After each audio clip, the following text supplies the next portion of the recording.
നാളെ ദീപാവലിയായിട്ട് full clean ചെയ്യാമെന്ന് കരുതി. അപ്പോൾ അവൾ രാവിലെ തന്നെ പാത്രങ്ങളൊക്കെ കഴുകി തുടങ്ങി. ഞാൻ ഫ്രിഡ്ജ് കഴുകാമെന്ന് വിചാരിച്ചപ്പോഴേക്കും അവൾ പറഞ്ഞു, അമ്മ ഒന്ന് എല്ലാം അതിനകത്തിരിക്കുന്ന സാധനങ്ങളൊന്ന് മാറ്റി തന്നാൽ മതി, ഞാൻ കഴുകി തന്നോളാം എന്ന് പറഞ്ഞു. പിന്നെ അവൾ എല്ലാം കഴുകി. ഞാൻ നോക്കിയപ്പോൾ ഫ്രിഡ്ജ് കഴുകണമെന്നേ ഉള്ളുമായിരുന്നു. പിന്നെ ഞാൻ നോക്കിയപ്പോൾ കുഞ്ഞു എല്ലാ ഫ്ലോർ ഇന്നലെ അവൾ കഴുകി തുടങ്ങി. ഇവിടെ എല്ലാം തൂത്തെന്നൊക്കെ പറഞ്ഞ് ഞാൻ ഇവിടെ വന്നപ്പോഴേക്കും കംപ്ലീറ്റ് ആയി. പിന്നെ ഈ മരത്തിലെ സ്റ്റാർ ഫ്രൂട്ടാണ്, അങ്ങനെ അതിൻ്റെ പേരൊന്നും എനിക്ക് കറക്റ്റ് അറിഞ്ഞൂടാ. അത് കിട്ടി. അത് നമുക്ക് എല്ലാവർക്കും ഇഷ്ടമാണത് കേട്ടോ. ഒരെണ്ണമൊക്കെ കഴിക്കാൻ ഇഷ്ടമുണ്ട്. പിന്നെ വീണ്ടും ക്ലീനിങ് ആണ്. ഫ്രിഡ്ജ് അങ്ങനെ എല്ലാം കഴുകി. കുറച്ച് ദിവസമായി കഴുകിയിട്ട്. അപ്പം എല്ലാം പഴയതുപോലെ വീണ്ടും എടുത്തെല്ലാം വെച്ചു. പിന്നെ എന്തിനാണ്, പിന്നെ അതാ പാത്രങ്ങളെല്ലാം കഴുകാത്തതും കഴുകാനുള്ളതും എല്ലാം അവൾ നുള്ളിപ്പറക്കി കൊണ്ടുപോയി കഴുകി. പിന്നെ ഞാൻ നോക്കിയപ്പോൾ അവൾ നിർത്തണ പരിപാടി, പണി തീരുന്നില്ല. ചെയ്യ വീണ്ടും വീണ്ടും വീണ്ടും വീണ്ടും ഇങ്ങനെ ഓരോന്ന് കൂടി സത്യം പറഞ്ഞാൽ 3:30-4 മണിയായി ഞങ്ങളെല്ലാം കംപ്ലീറ്റ്. വിചാരിച്ചത് 5 മണിയായി, കറക്റ്റ് 5 മണിയായി. കാരണം ഞാനിവിടെ അലാറം വെച്ചിട്ടുണ്ട്. ആ 5 മണി അടിച്ചപ്പോൾ ഞാൻ ചോറ് കഴിക്കാൻ ഇരുന്നതാണ്. നിങ്ങൾക്ക് അറിയാമോ? കാരണം ഒന്ന് തൊട്ടാ അപ്പൊ അടുത്ത പണിയിലോട്ടുള്ള തുടക്കങ്ങളായിരുന്നു എല്ലാം. തുടങ്ങി അവസാനം തീരുന്നില്ല. ഞാൻ പറഞ്ഞല്ലേ ഇടയ്ക്ക് വെച്ച് നിർത്തടിയെന്ന്. നമുക്ക് എന്തെങ്കിലും തുടങ്ങിയ പിന്നെ തീർന്നില്ലെങ്കിൽ അതൊരു, അവള് പറഞ്ഞു ഞാൻ നിർത്തിയ പിന്നെ ഞാൻ വരത്തില്ല അമ്മ എന്ന് പറഞ്ഞു. നമുക്ക് ഇത്തിരി എല്ലാം ചെയ്തിട്ട് പോയിരിക്കണം, നല്ല സമാധാനമായിട്ട് കഴിക്കണം. ഞങ്ങൾക്ക് കുഞ്ഞടുക്കളയാണ് കേട്ടോ. നിങ്ങൾക്ക് ഞങ്ങള് കുഞ്ഞടുക്കള ഇഷ്ടമാണോ? പിന്നെ നിങ്ങളുടെ ദീപാവലി ഏതുവരെയായി? ഞങ്ങൾക്ക് ഇതുവരെയൊക്കെ ആയി. നീ നാളെ എണീക്കാൻ പറ്റുമെന്ന് അറിഞ്ഞൂടാ ഇതൊക്കെ ചെയ്ത്. പിന്നെ വേറൊന്നും പറയാനില്ല. പിന്നെ കുഞ്ഞൂസ് ഇവിടെ എല്ലാം ക്ലീൻ ചെയ്ത് അവളും ഒരു സൈഡിൽ കൂടി, എല്ലാവരും 3 പേരും ഫുൾ പണിയാണ്. എനിക്ക് പിന്നെ ചോറും കറികളൊക്കെ വെക്കണ്ടേ, ഇത് മാത്രം ചെയ്തുകൊണ്ടിരുന്നാൽ മതിയോ? അത് കഴിഞ്ഞിട്ട് നമ്മളൊക്കെ 5 മണിയായെന്ന് അവൾ പറഞ്ഞു, ഒരു 4:30 ആവൂലേടി. അങ്ങനെ ഞങ്ങൾ ചോറ് കഴിച്ചു. മീൻ കറി ഉണ്ട്. മീൻ അവൾ കഴിക്കില്ല. പിന്നെ നമ്മൾ ഈ കിങ്ങിണിയെ കുറിച്ച് കുറച്ച് കാര്യം പറയാനുണ്ട് കേട്ടോ. നമ്മളെ കിങ്ങിണി മോക്ക് സുഖമില്ലാതായി. അത് ഞാൻ അവരെ വോയിസ് തന്നെ കേൾപ്പിച്ചു തരാവേ. നമ്മളെ ഗുണ്ടുവിനെ പോലെ തന്നെ കേട്ടോ. എവിടെയെങ്കിലും പുറത്ത് ഇപ്പം അവർ പുറത്ത് പോയത് കൊണ്ടാണ് വീട്ടിനകത്ത് തന്നെ കെട്ടിയിട്ടിട്ട് പോയത്. അതിനുള്ള സങ്കടവും വിഷമവും ഒക്കെ കാണിക്കണയാണ് നമ്മളെ കിങ്ങിണി മോള്. നമ്മളെ ഗുണ്ടുവിനെ പോലെ തന്നെ അല്ലേ. കിങ്ങിണി എറണാകുളത്താണ് കൊടുത്തിട്ടുള്ളത്. ഇടയ്ക്കൊക്കെ ചേച്ചി വിളിച്ച് കിങ്ങിണിയുടെ വിശേഷമൊക്കെ പറയാറുണ്ട്. അപ്പം നമുക്ക് അയച്ചു തന്നതാണ്. അപ്പം കിങ്ങിണിക്ക് വയ്യ. നമ്മൾ ചേച്ചിയുടെ പേര് നിർമ്മല ചേച്ചിയാണ്. ഞാൻ ആദ്യം വിചാരിച്ച് നമുക്ക് മെസ്സേജ് ചെയ്യുന്ന ചേച്ചിയായിരിക്കുമെന്ന്, അല്ലെന്നാണ് പറയുന്നത്. കിങ്ങിണിയെക്കുറിച്ചൊരു കാര്യം പറഞ്ഞു, അത് പിന്നെ നിങ്ങളുമായിട്ടൊന്ന് ഷെയർ ചെയ്യാമെന്ന് വിചാരിച്ചു. അപ്പം നിർമ്മല ചേച്ചി ബാംഗ്ലൂരാണ് ജോലി. ഇടയ്ക്കിടയ്ക്ക് ലീവിനൊക്കെ വരും. അപ്പം ഈ പ്രാവശ്യം നിർമ്മല ചേച്ചിക്ക് പനിയൊക്കെ പിടിച്ചു 1.5 മാസത്തോളം വീട്ടിൽ നിന്നു. അങ്ങനെ നമ്മളെ കിങ്ങിണിയായിട്ട് ഭയങ്കര കമ്പനിയായി പോയി. അങ്ങനെയൊക്കെ ഉള്ള കുറേ വിശേഷം. പിന്നെ നമ്മളെ കിങ്ങിണിക്ക് ചെറുതായിട്ട് വയ്യാതായി. അപ്പം ചേച്ചിയുടെ വോയിസ് തന്നെ കേൾപ്പിക്കാം. ഇപ്പൊ അങ്ങനെ അങ്ങ് പോയി. ഇനിയിപ്പോ ചൊവ്വാഴ്ച പോണം എന്നോർത്തായിരിക്കണം. അപ്പൊ അതുവരെ ഇവിടെ ഉണ്ടായിരുന്നു. ഞങ്ങൾ രണ്ടുമായിരുന്നു വീട്ടിലെ ഭരണം. ഇനിയിപ്പൊ ഞാൻ പോകുമ്പോഴത്തേനും എന്റെ പൊന്നോ, ഇതിന്റെ കാര്യം ഓർക്കുമ്പോ എനിക്ക് എന്തോ പോലെയാ പോകാൻ. ഈ പട്ടിക്കുഞ്ഞും പൂച്ചെടി, ഈ 2 കാര്യമുള്ളൂ. മനുഷ്യരുടെ കാര്യം എനിക്കില്ല. കാരണം അവർക്ക് എന്തെങ്കിലും ഉണ്ടെങ്കിൽ പറയാലോ. അത് കാരണം പിന്നെ ഇതുങ്ങളെ 2ന്റെ ഇവളിപ്പൊ ഞാനിവിടെ വന്നതോടുകൂടി ഇവളങ്ങ് ഭയങ്കരമായിട്ട് കുസൃതിയായി. എന്നാന്ന് വെച്ചാൽ ചേട്ടായി വിപിനുവാണെങ്കിൽ പിന്നെ അവര് പിറവത്തിനൊക്കെ പോകുമ്പോ ഇത് കെട്ടിയിട്ട് ഞാൻ ഫുള്ളായിട്ട് അതങ്ങ് അഴിച്ചു വിട്ടേ. ഇവളങ്ങ് പഠിച്ചു പോയി. ഇപ്പൊ ഭയങ്കരത. എന്നെ കാണാതെ ഒരു നിമിഷം നിക്കുകയില്ല. അതോ പുറത്തോട്ടൊന്നും ഇറക്കിയല്ല.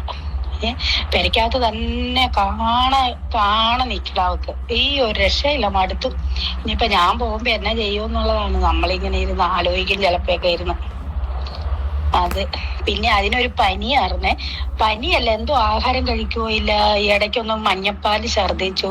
പിന്നെ അത് കഴിഞ്ഞപ്പോഴത്തേന് 2 പ്രാവശ്യം മഞ്ഞച്ച് ഛർദ്ദിച്ചു. പിന്നെ ബ്ലഡ് ഛർദ്ദിച്ചു. അപ്പൊ എനിക്ക് പേടിയായി. ഞാനിവിടെ വന്നപ്പോഴായിരുന്നു. ഞാൻ വേഗം തന്നെ ഓട്ടോറിക്ഷ വിളിച്ച് ഞങ്ങളിവിടെ അടുത്ത ആശുപത്രി ഉണ്ട്, അവിടെ കൊണ്ടുപോയി. അവിടെ ചെന്ന് കഴിഞ്ഞ് ഡോക്ടർ പിന്നെ അവിടെ ചെവിയല് മുഴുവൻ കറുത്ത് വരുവായിരുന്നു, ചൊറിച്ചിലും.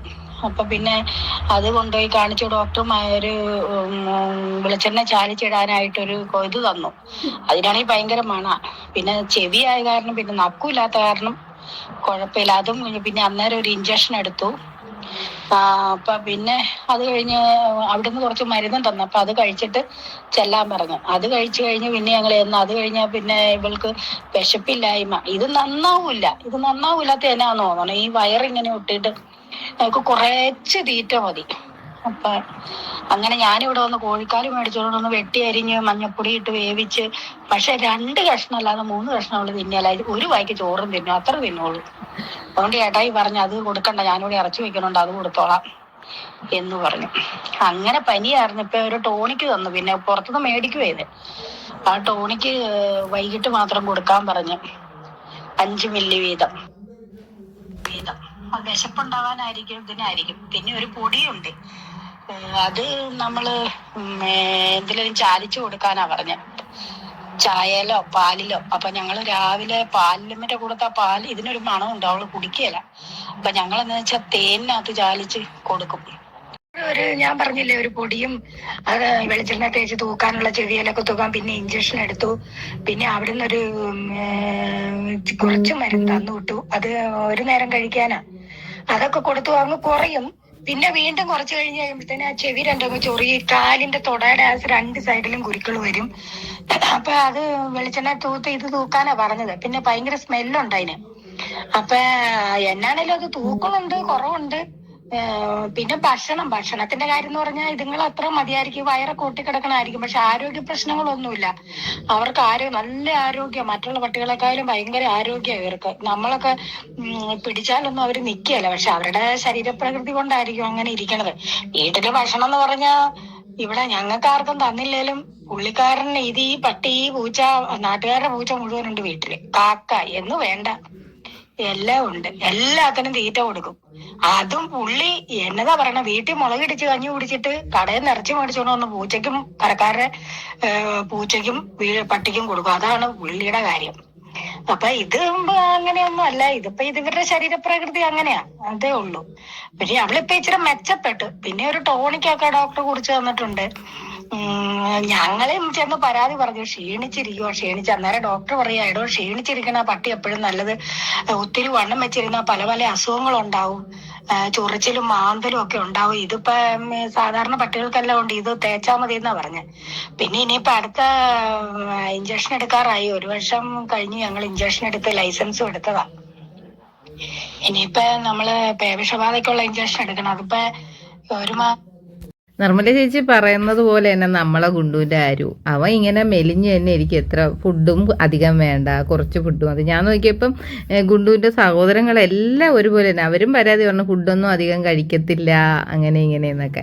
അപ്പം നമുക്ക് നമ്മളിന്ന് ശനിയും ഞായറും നിങ്ങൾക്ക് അറിയാമല്ലോ, നമ്മൾ നാമത്തിന് പോകണ കാര്യം. അപ്പം നമ്മുടെ രേഖയുടെ വീട്ടിലാണ്, എൻ്റെ ഒരു കൂട്ടുകാരിയാണ്, നമ്മളെ വീട്ടിൻ്റെ അടുത്താണ്. ഞങ്ങൾ കൈകൊട്ടിക്കൊളിയിൽ അവളും അവളെ മോളും ഉണ്ട്.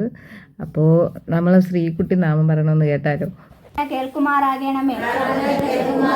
മഹാരോഗങ്ങളും ആദിവ്യാധികളും എന്റെ കുടുംബത്തിൽ ഉണ്ടാകരുതേ. അംഗവൈകല്യങ്ങളോ അപകടങ്ങളോ ഞങ്ങൾക്കും സന്തതികൾക്കും ഉണ്ടാകാതെ അവിടുന്ന് കാത്തുകൊള്ളണമേ. ആയുസ്സും ആരോഗ്യവും അമ്മയുടെ അനുഗ്രഹത്താൽ വർദ്ധിക്കണമേ. നല്ലതായ മംഗല്യഭാഗ്യവും സന്താന സൗഭാഗ്യവും സൽബുദ്ധിയും വിദ്യയും ഭക്തിയും തന്ന് അനുഗ്രഹിക്കുമാറാകണമേ. ആദിപരാശക്തിയായ ചക്കുളത്തുകാവിലമ്മേ, അവിടുത്തെ അനുഗ്രഹത്താൽ എന്റെ കുടുംബത്തിലുള്ളവരുടെ ദുർബുദ്ധിയും ദുർശീലവും ചീത്ത കൂട്ടുകെട്ടുകളും മദ്യപാനവും ചൂതുകളിയും മറ്റ് നടപടി ദോഷങ്ങളും മൂലം ഞങ്ങളുടെ കുടുംബം അധപതിക്കുവാനിടയാകരുതേ. അപ്പം നമ്മളിപ്പം നാമമെല്ലാം കഴിഞ്ഞു. എൻ്റെ ശ്രീകുട്ടി നാമം ഇത് ലാസ്റ്റ് ഒരു പ്രാർത്ഥനയാണ് കേട്ടോ. നാമമൊന്നും നമ്മൾ എല്ലാം ഇടാൻ പറ്റത്തില്ലല്ലോ. അപ്പോൾ എനിക്ക് ശ്രീകുട്ടി ആ ഒരു ലാസ്റ്റ് ഒരു പ്രാർത്ഥന പറഞ്ഞപ്പോൾ കുറച്ച് ഭാഗം അതിൽ ഒരു 15 മിനിറ്റോളം അത് പറയാനുണ്ട്.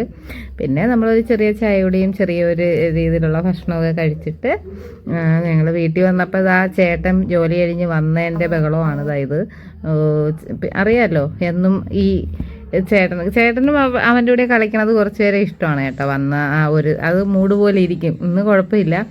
അവൻ്റെ കൂടെ എടാ എനിക്ക് ഹെൽമെറ്റ് വയ്ക്കാൻ അറിയാതെ ഇനി കയ്യിൽ കൊണ്ടുപോകുന്നു. ഹെൽമെറ്റ് തിരിച്ചുകൊണ്ട് വയ്ക്കാൻ ചേട്ടനത് സമ്മതിക്കുന്നില്ല. അതൊക്കെയാണ് ഇവിടെ നമ്മളെ ഗുണ്ടുവിൻ്റെ കുസൃതികൾ. ഇതാ പോകുന്നുണ്ട്. അപ്പം തിരിഞ്ഞ് നോക്കണ വേറൊന്നുമല്ലോ, ഞാൻ ക്യാമറയും കൊണ്ട് വരുന്നുണ്ടോ, അങ്ങനെയല്ല അവനെ പുറത്ത് കൊണ്ടുപോകാൻ എന്നൊക്കെ ഉള്ള ഒരു ആകാംക്ഷയാണ്. നോക്കിയപ്പം തീർന്നു. ഞാൻ തിരിഞ്ഞ് നോക്കി വീണ്ടും അച്ഛൻ്റെ കൂടെ ഓടിപ്പോകുന്നു. നിന്റെ അമ്മയുടെ നൈറ്റി എടുത്തിട്ടോണ്ട്, എൻ്റെ പുതിയ നൈറ്റിയാണ് കേട്ടാ, ഓണത്തിന് മേടിച്ചത്. ഇട്ടില്ല, തയ്ക്കാറുണ്ട്. പക്ഷേ ഇവർക്ക് നൈറ്റി നന്നായി ചേരുന്നുണ്ടല്ലേ.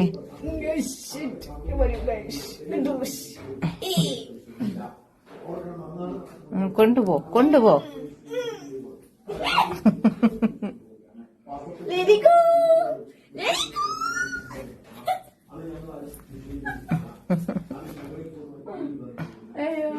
ആ കഴിഞ്ഞെങ്കിൽ എന്നെ വെറുതെ. അച്ഛനോടുള്ള ഗുസ്തി കഴിഞ്ഞിട്ട് നേരെ ഗുണ്ടു ഞാനും കൂടെ ഫോൺ കണ്ടുകൊണ്ടിരിക്കുകയാണ്. അവനും ഞാനും വീഡിയോ കണ്ടുകൊണ്ടിരിക്കുകയാണ്. പിന്നെ അമ്മ വീഡിയോ എടുക്കണ കണ്ടിട്ട് അവ ഇനി ഉറങ്ങണ പോലെ അഭിനയിക്കണോ, അല്ലെങ്കിൽ അമ്മ എന്നെ പിടിച്ചോണ്ട് പോവില്ലേ എന്നൊക്കെ പറഞ്ഞ് ചെറിയ അഭിനയൊക്കെ കാഴ്ച വയ്ക്കുന്നുണ്ട്. കണ്ടോ കിടന്നുറങ്ങിയത്. ഇത്രയും നേരം എൻ്റെ കൂടെ കണ്ടുകൊണ്ടിരുന്നവ അമ്മ വീഡിയോ എടുക്കണ കണ്ടതും അങ്ങ് കണ്ണടച്ചങ്ങ് കിടക്കും. അല്ലെങ്കിൽ ഇനി പിടിച്ചോണ്ട് പോയാലോ എന്ന് വിചാരിച്ചിട്ടാണ്. പിന്നെ ഇതാ അവൻ വീണ്ടും കുറച്ചു നേരം കിടന്നിട്ട് എണീറ്റ് പോയി ഇതാ തറയിൽ കിടക്കുന്നുണ്ട്. എന്നിട്ട് അത്രേ ഉള്ളൂ ഗൈസ്. അവൻ പിന്നെ കിടന്ന് ഉറങ്ങി. വീണ്ടും ഇനിയിപ്പോൾ എണീക്കും. അപ്പോൾ അത്രേ ഉള്ളൂ. അപ്പോൾ എല്ലാവർക്കും അഡ്വാൻസ് ദീപാവലി ആശംസകൾ. അപ്പോൾ ഇനി അടുത്ത വീഡിയോ കാണാം. പിന്നെ നിങ്ങളുടെ ദീപാവലിയുടെ പ്രിപ്പറേഷനൊക്കെ എന്തൊക്കെയായി എന്ന് കമൻ്റ് ഇട്ട് പറയുക. അപ്പോൾ അത്രയേ ഉള്ളൂ ഗൈസ്. വീഡിയോ ഇഷ്ടപ്പെട്ടാൽ ലൈക്ക് ചെയ്യുക. പിന്നെ പുതുതായിട്ട് വന്നവർ എൻ്റെ ചാനലൊന്ന് സബ്സ്ക്രൈബ് ചെയ്യുക. ഓക്കെ, എല്ലാവരും കമൻ്റ് ഇടാൻ മറക്കല്ലേ. അപ്പോൾ അടുത്ത വീഡിയോ കാണാം ഗൈസ്. ബൈ.